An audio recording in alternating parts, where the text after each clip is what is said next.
It was a cold winter night on January 16, 1984, in Aurora, Colorado. For the Bennett family, it was supposed to be a night like any other. They had just celebrated their daughter Melissa's upcoming 8th birthday with loved ones.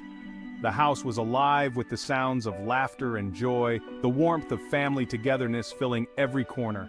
As the evening came to a close, Bruce and Deborah Bennett tucked their daughters Melissa and 3-year-old Vanessa into bed, blissfully unaware of the horror that was about to befall their peaceful home. Bruce and Deborah Bennett's story began in the 1970s, a time when they were young and full of dreams for the future. They were nearing their 20s when they met, and like many couples of their age, they were filled with optimism and excitement about building a life together. Bruce, born on April 22, 1956 in Denver, Colorado, had an ordinary upbringing. He grew up with his 2 brothers, Richard and Daniel, in a close-knit family. Deborah, on the other hand, had faced more challenges. She was the eldest of 4 children, born to war veteran Ernest Large and his wife Rosina Martinez. Deborah's life took a tragic turn when she lost her mother at a young age. This loss thrust her into a role of responsibility, as she had to help care for her younger siblings alongside her father. Eventually the family moved to Colorado, where fate would intervene in a profound way. Deborah's brother Larry struck up a friendship with Bruce, and this connection ultimately brought Bruce and Deborah together. Their bond grew strong, and before long they fell in love and decided to start a family of their own. Bruce, always mindful of providing for his growing family, enlisted in the Navy. He served as a sonar analyst, stationed at Pearl Harbor in Hawaii. This position allowed him to work with advanced technology and provided a stable income, ensuring that he could give his family the life he had always envisioned. During his time in the Navy, their first daughter, Melissa Bennett, was born in January 1976. She was a joyful addition to their lives, bringing a new depth of love and purpose to their marriage. A few years later, in 1981, their second daughter, Vanessa, came into the world, completing their family. By this time, Bruce had finished his military service and was ready to build a more permanent life for his family. The Bennetts settled in Aurora, Colorado, a quiet suburb where they believed they could raise their daughters in safety and comfort. In 1983, they took a significant step towards securing their future by using their savings, along with a loan, to purchase their first home. It was a modest but comfortable house that they hoped would be filled with love and memories for years to come. Bruce and Deborah also joined the family's furniture distribution business, working together to build a stable future. They were a picture of the American dream, hardworking, devoted to each other, and committed to giving their daughters a life filled with love and opportunity. But as they settled into what should have been the happiest years of their lives, an unimaginable nightmare was lurking just around the corner. While Bruce Bennett pursued studies to become an air traffic controller, the Bennett family led a quiet and content life in Aurora, Colorado. They cherished the time spent with their 2 young daughters, Melissa and Vanessa, and enjoyed the simple pleasures of family life. However, this peaceful existence was destined to be shattered in early 1984. On Sunday, January 15, 1984, the Bennetts hosted a family gathering to celebrate Melissa's upcoming 8th birthday. Deborah had planned a special party at school for her daughter, but they wanted to have an intimate celebration at home as well. The house was filled with the joyful sounds of laughter, lively conversation, and the sweet aroma of a freshly baked birthday cake. As the evening came to a close, Melissa's grandparents and uncles began to say their goodbyes, leaving the house filled with warmth and happiness. One of the uncles noticed that the garage door had been left open and casually reminded Bruce to close it, not knowing this would be the last time he would see Bruce alive. The next morning, on January 16, 1984, Bruce's mother, Constance Bennett, affectionately known as Connie, received an unsettling phone call. The family furniture store had contacted her because neither Bruce nor Deborah had shown up for work and no one was answering the phone at their home. Concerned and sensing that something was wrong, Connie decided to drive over to their house to check on them. Upon arriving at the Bennett home, Connie was immediately alarmed to see the garage door still open, just as it had been the night before. As she entered the house, She was met with a sight so horrifying that it would be etched into her memory forever. Bruce lay at the foot of the stairs, lifeless, in a pool of his own blood. He had suffered severe head trauma, and his throat had been brutally slashed. Overcome with shock and terror, Connie ran to a neighbor's house for help, and they quickly called 911. Soon, police and medical personnel arrived on the scene, prepared for what would become one of the most gruesome crime scenes they had ever encountered. Inside the house, investigators discovered the full extent of the horror. Deborah's body was found in the master bedroom, her head savagely beaten. In the children's room, they discovered Melissa, who had been beaten and stabbed. Her small body was covered with a blanket, and tragically, there were signs that she had been sexually assaulted. Miraculously, little Vanessa, despite suffering severe injuries, was still clinging to life. She was quickly rushed to the hospital, where doctors fought to save her life, though her condition was critical. As Vanessa was being treated at the hospital and the bodies of her family members were removed, investigators began the painstaking process of examining the Bennett home for clues. They discovered Deborah's purse outside in the snow, its contents rifled through, likely by the attackers. Nearby, they found a butcher knife that belonged to the Bennetts, believed to be one of the weapons used in the attacks. However, the primary weapon used to deliver the fatal blows was never recovered. Based on the nature of the injuries and a blood-stained outline found on the carpet, investigators suspected that a hammer might have been the murder weapon. The crime scene was meticulously combed for evidence. Fingerprints were lifted from various surfaces and blood samples were collected, all in the hope of finding something that would lead them to the perpetrator. Investigators knew they were dealing with a monstrous crime, one that had ripped apart a loving family in the most brutal way imaginable. As they gathered evidence, the haunting question remained: who could have committed such an atrocity, and why? As investigators continued to search for clues, they noticed something unusual: boot prints that the family did not recognize. This discovery, coupled with the brutality of the crime, led investigators to widen their net. Family members and close friends who had attended Melissa's birthday party that Sunday were asked to provide DNA samples. Although genetic testing was still in its infancy at that time, authorities hoped these samples would one day help to identify the perpetrator. Specialists meticulously preserved the victim's clothing and collected parts of the carpet beneath Melissa's body, as well as a bedspread and other items from the crime scene, understanding that these could hold crucial forensic evidence. Meanwhile, at the hospital, a team of healthcare professionals was engaged in a desperate fight to keep Vanessa alive. The 3-year-old needed 3 units of blood and several units of fluids to treat her numerous injuries. The doctor's report to the family was heartbreaking. Vanessa had sustained a shattered jaw, severe head injuries, and broken arms, hips, and legs. Tragically, she had also been sexually assaulted. Despite the gravity of her injuries, the medical team worked tirelessly to stabilize her condition, but the emotional toll on the family was immense. As the days passed, investigators began to realize that the attack on the Bennett family was not an isolated incident. Less than 2 weeks before the brutal assault on the Bennetts, several other similar attacks had occurred in Colorado. One particularly notable case involved a young couple, James and Kimberly, who lived in the same Aurora area. On the night of January 4, 1984, James and Kimberly were enjoying a quiet evening at home. Kimberly was in the bedroom, while James was busy recording music tapes for a friend. The tranquility of their evening was suddenly shattered when Kimberly was struck on the head by an unknown assailant. In the dark, she managed to catch a glimpse of the man's silhouette before he fled as she screamed for her husband. James, hearing the commotion, rushed to her aid, only to be struck on the head by the hammer-wielding attacker.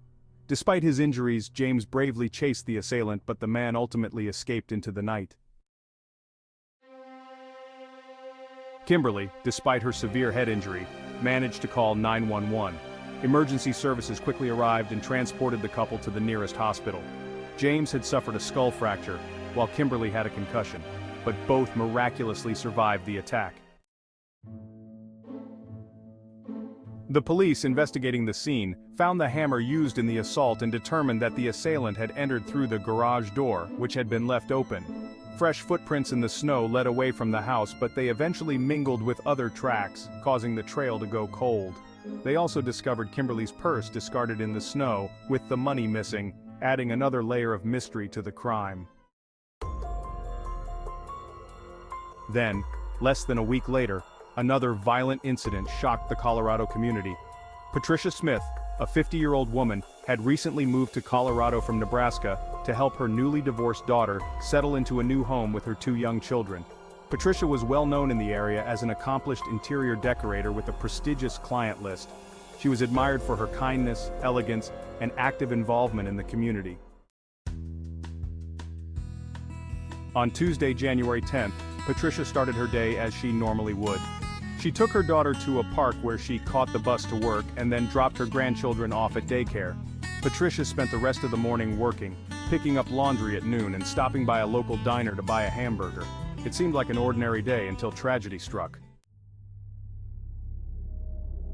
After picking up lunch, Patricia Smith returned home to what should have been a quiet afternoon. She went to her room, turned on the TV, and then apparently headed back downstairs. Near the front door in the living room, she unexpectedly encountered an intruder. She had no time to react before a brutal flurry of blows ended her life. That evening, around 5:30 p.m., Patricia's daughter was waiting at the park for her mother to pick her up. When Patricia didn't arrive as usual, she became worried. She called home from a public phone, but there was no answer. Growing more concerned, she reached out to a cousin, who picked her up along with her children and drove them home. Upon arriving at the house, they noticed the garage door was open, and the inside of the house was eerily dark, except for a flickering light from the TV upstairs. As they made their way through the house, they were met with a horrifying sight. Patricia's body lay on the floor, covered with a child's blanket, with obvious signs of a violent struggle. Her pants and boots were scattered around and her upper clothing was disheveled, indicating another brutal assault. Beside her lay a hammer, the weapon used to end her life. Unable to process the scene before her, Patricia's terrified daughter ran to a neighbor's house, pleading for help to confirm if her mother was still alive. Tragically, Patricia was already gone. They immediately called 911, and Patricia's body was taken to the morgue for examination. The autopsy revealed 17 severe head injuries and confirmed that she had been sexually assaulted. Investigators deduced that after killing Patricia, the attacker had gone upstairs, stolen money from her purse, and then fled the scene. The investigation extended to Patricia's close acquaintances, including clients with whom she might have had disagreements, but no solid leads emerged. That same day, January 10th, another young woman faced a terrifying ordeal. Donna, a flight attendant for Frontier Airlines, was awaiting the return of her partner, Ron, a pilot, from a night flight. Donna was off duty and had spent the evening shopping for groceries. After parking her car in the garage, she exited the vehicle only to be struck on the temple, instantly losing consciousness. The following morning, Ron returned home to a chilling scene, a red trail of blood leading from the garage to the house. In a panic, he rushed inside and followed the trail to the bedroom, where he found Donna lying on the bed with a severe head wound. Miraculously, Donna had managed to drag herself to the bedroom despite her injuries. Ron immediately called 911, and paramedics rushed Donna to the hospital where doctors confirmed she had been sexually assaulted. Initially, Ron was considered a suspect, but his alibi was airtight. He had just landed in Colorado, and Donna's attack had occurred hours earlier. Investigators found a blood-covered hammer in the driver's seat of Donna's car, which they collected as evidence. Unfortunately, they found no useful fingerprints on the weapon. Despite her severe injuries, Donna survived, though she was left with significant short-term memory loss, unable to recall the events of that horrific night. In a way, this memory loss was a blessing for Donna, who was grateful simply to have survived. 6 days later, and less than 25 miles away from Donna and Ron's home, the horrific attack on the Bennett family occurred. The month of January had been a tragic one for Colorado, with the community reeling from a series of violent attacks. As the families of the deceased mourned their losses, survivors like little Vanessa Bennett continued their long and painful recovery. Vanessa's grandmother Connie, along with other family members, clung to hope, praying for her recovery. The investigation into these brutal crimes stretched on, with investigators meticulously collecting every possible piece of evidence from the 4 crime scenes, including genetic material, footprints, and other forensic clues. The community was on edge, gripped by fear as they waited for answers. The question on everyone's mind remained: who was responsible for this wave of terror, and would they be caught before more lives were lost? In the 1980s, forensic technology was far less advanced than it is today, and DNA analysis was just beginning to be explored. The brutal attacks on the Bennett family and others in Aurora and Lakewood had left investigators with few leads. Local police shared information across departments, but unfortunately, no useful fingerprints were found at any of the crime scenes, nor on the hammers used in the attacks. As the investigation dragged on, the FBI was brought in, and a profiler was assigned to study the case. The profiler concluded that the attacker was likely an opportunistic predator, rather than someone who meticulously planned his crimes. He didn't target specific victims. Instead, he seemed to roam neighborhoods, looking for easy access points, such as open garage doors. Once inside, his attacks were swift, violent, and fatal, followed by sexual assault and the theft of money. The profiler estimated that the perpetrator was a young man around 20 years old, intelligent but not highly educated, possibly a high school graduate but not a college student. As time passed without further attacks, the community remained on edge. Fear gripped the residents, who became vigilant about locking their garages and doors, with some even buying guns or wearing helmets to bed. Despite the increased caution, the police were forced to move on to new cases as the leads in these brutal crimes ran dry. Survivors of the assaults continued their recovery, grappling with the trauma of their harrowing experiences, while the families of the victims struggled with the profound pain of their loss. Periodically, the original investigators of the attacks, along with those who had replaced them, would revisit the case, contacting specialized departments and laboratories in hopes that advances in DNA technology might finally identify the perpetrator. In 1990, Aurora police sent samples from a bedspread, a carpet, and other items collected from the Bennett crime scene to a forensic examiner in Richmond, California. Unfortunately, no significant progress was made at the time. During a new review of the evidence, investigators found a blonde pubic hair and sent it for specialized analysis. However, due to the primitive technology of the time, the test destroyed this single hair without yielding any results. It wasn't until 2001, 17 years after the attacks, that a full identification of the DNA samples was achieved, ruling out family members as potential suspects. It took another 3 years to definitively link the Bennett case with Patricia Smith's case, as the same DNA was found in samples from both crime scenes. Yet, the DNA belonged to an unknown individual, and finding a match in existing databases was challenging. Genetic databases across the United States were still in their infancy, with each state and agency having its own rules. In 2018, in another attempt to solve the cases, detectives teamed up with a genealogist who used the sequenced DNA to begin searching public and private databases. Within a week, she informed the detectives that the DNA belonged to someone with the last name Ewing. This was a significant breakthrough. Police found 3 or 4 individuals in Colorado with the last name Ewing, but they were all ruled out as suspects. Further searches in Aurora's databases revealed 40 individuals with the surname Ewing, prompting investigators to analyze each one while managing other cases. Finally, in July 2018, they discovered a match with an inmate in Nevada. The man, Alexander Christopher Ewing, was born on August 14, 1960, in North Carolina. Little is known about his childhood, as he never spoke about it, but it is known that he dropped out of school after the 10th grade, claiming he was expelled for frequently getting drunk. This was the beginning of a life marred by violence and crime. In the early 1980s, the name Alex Ewing was not known to most, but his criminal activities were already leaving a trail of devastation across multiple states. After being detained as a juvenile in Sacramento, California for theft, Ewing was sent to a foster home where he stayed for just 2 weeks before being released. This marked the beginning of a life steeped in crime. Over the years, Ewing was arrested multiple times across California, Arizona, and Florida for theft, burglary, and escape. By 1983, according to a driver's license he obtained, Alex Ewing was living in Denver, Colorado. In early 1984, a series of brutal attacks occurred, leaving 4 people dead and several others severely injured over a span of just 12 days.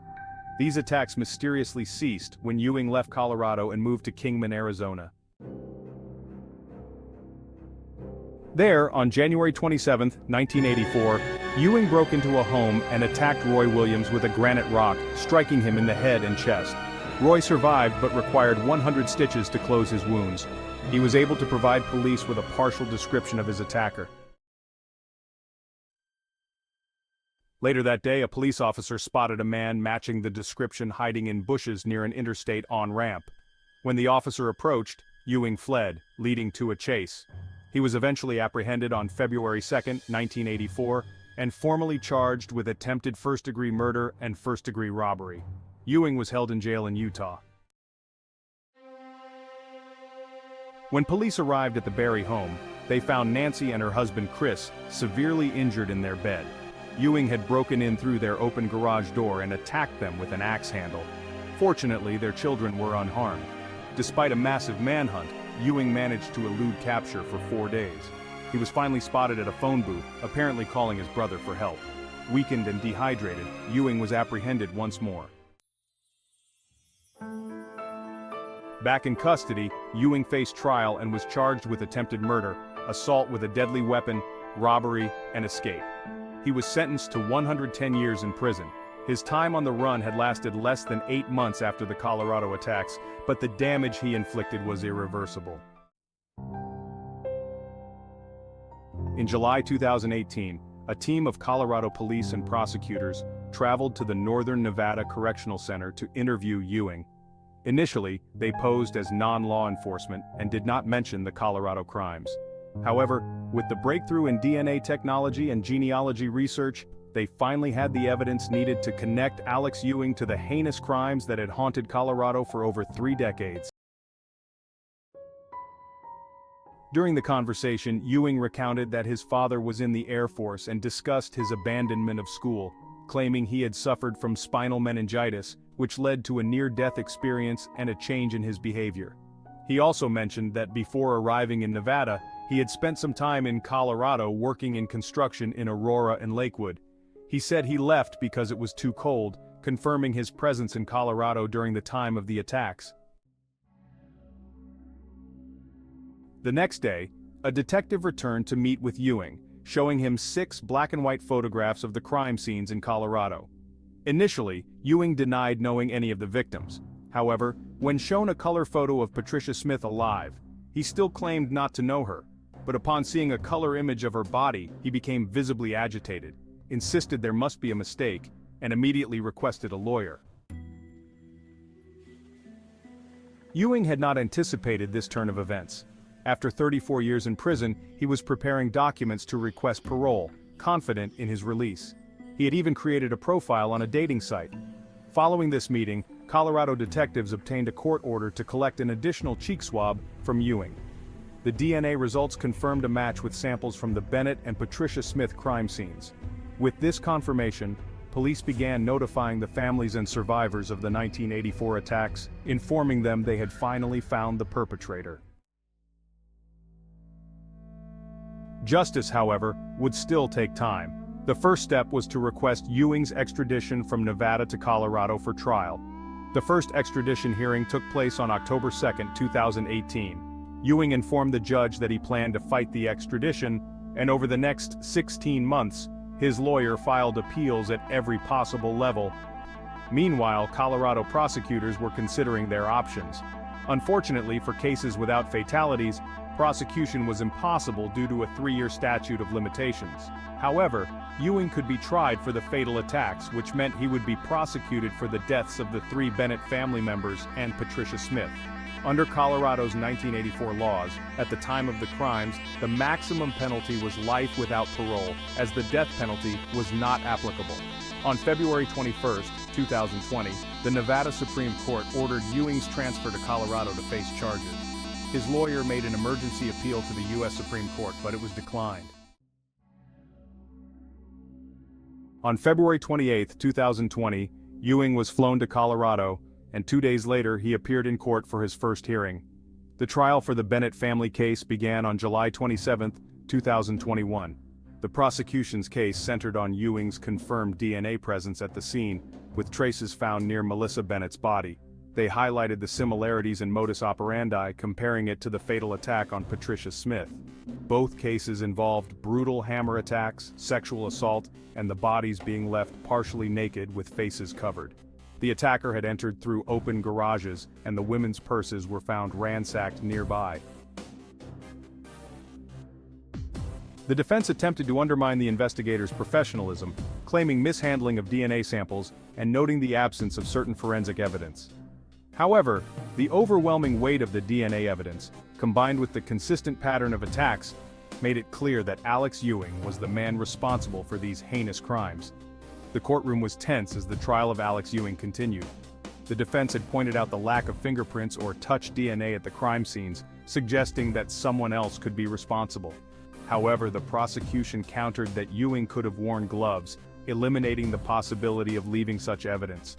Over the course of the trial, the jury heard from a range of witnesses, including police officers, firefighters, investigators, and forensic specialists. The most impactful testimony came from Connie Bennett, Bruce Bennett's mother, who described the horrific crime scene she discovered at her son's home. The jury also saw graphic photographs taken at the Bennett residence, which painted a chilling picture of the violence that had occurred there. After deliberating for only 3.5 hours, the jury sent a note to the judge, stating they were deadlocked. The prosecutor requested that the judge instruct the jury to continue deliberations, while the defense sought a mistrial. Believing it was too soon for such a drastic decision, the judge asked the jury to return the next day. After 6 more hours of discussion, the jury reached a verdict. Alex Ewing was found guilty on all charges, including 3 counts of murder, robbery, and other related offenses. On August 2021, before sentencing, family members, including Connie and Vanessa Bennett, the only survivor, gave powerful impact statements. When asked if he had anything to say, Ewing simply replied, "No, thank you." The judge, clearly affected by the brutality of the crimes, harshly criticized Ewing, stating that in all his years in the justice system, he had never encountered such depravity. He ensured that Alex Ewing would never be free again, sentencing him to 3 consecutive life sentences, eliminating the possibility of parole. In October 2021, the trial for Patricia Smith's case began, but it was declared a mistrial after Ewing's defense requested a competency hearing to evaluate his mental state. The competency evaluation concluded that Ewing was mentally fit to stand trial. After delays, the trial finally took place in early April 2022. Unlike the first trial, Ewing chose to speak up, complaining about his extradition from Nevada and accusing the system of being rigged. He even alleged that authorities had ignored his efforts to lead them to the real criminals. Despite his arguments, the jury was unconvinced, and Ewing was handed another life sentence, adding to the 3 he already had. But the convictions, while satisfying to many, could not change the past or undo the harm done. Vanessa Bennett, the only survivor of her family's brutal attack, was present during the trials. Many wondered what became of her after that tragic night. Vanessa shared her story in interviews with several media outlets, describing a difficult and tumultuous life. The brutal attack left her with severe physical and mental scars. After waking from a coma weeks after the assault, she had to relearn how to walk and perform basic tasks. She also suffered permanent physical injuries, including partial paralysis on her left side, which made it difficult for her to grip or release objects. However, the mental scars were even deeper. After being discharged from the hospital, Vanessa spent 2 months in a center for abused children before moving in with her grandmother. During her first summer back home, Vanessa attempted suicide, but fortunately, her family intervened in time. After her recovery, she was sent to a psychiatric ward and then to a group home, where she remained until she turned 18. At 18, Vanessa became pregnant, but social services took her child, as she admitted she did not know how to be a mother. Later, she had 2 more daughters, but they were placed in the care of a cousin, and she was not allowed to see or know their whereabouts. Vanessa developed borderline personality disorder, PTSD, bipolar disorder, and ADHD. Her fragmented memories of her family and life before the attack, coupled with severe mental instability and a drug addiction that began at 19, took a toll on her psyche. She explained that she used drugs to escape the world and forget everything, but this path led her to jail multiple times for shoplifting, assault, domestic violence, burglary, and drug possession. She lived homeless for a long time, residing under a bridge with a partner. This was her situation when she learned that her attacker had finally been caught. Despite the hardships, Vanessa found a ray of hope. By the age of 30, she decided to stop being a victim and dedicated herself to staying clean. She lived in an apartment with her second husband and had a cat for companionship. Vanessa aspired to obtain a university degree to become a counselor and help others struggling with substance abuse. When asked if she felt relieved when Alex Ewing was finally identified and punished, Vanessa said no. She expressed that while catching the killer might make others feel better, it meant nothing to her. The damage had already been done. Her life was irreparably changed. Thank you for tuning in to True Crime Documentaries. If you're intrigued by mysteries from around the world, check out our new channel, Latin Crimes, where we dive into gripping true crime stories from Latin America. Don't miss out. Subscribe now for more thrilling investigations.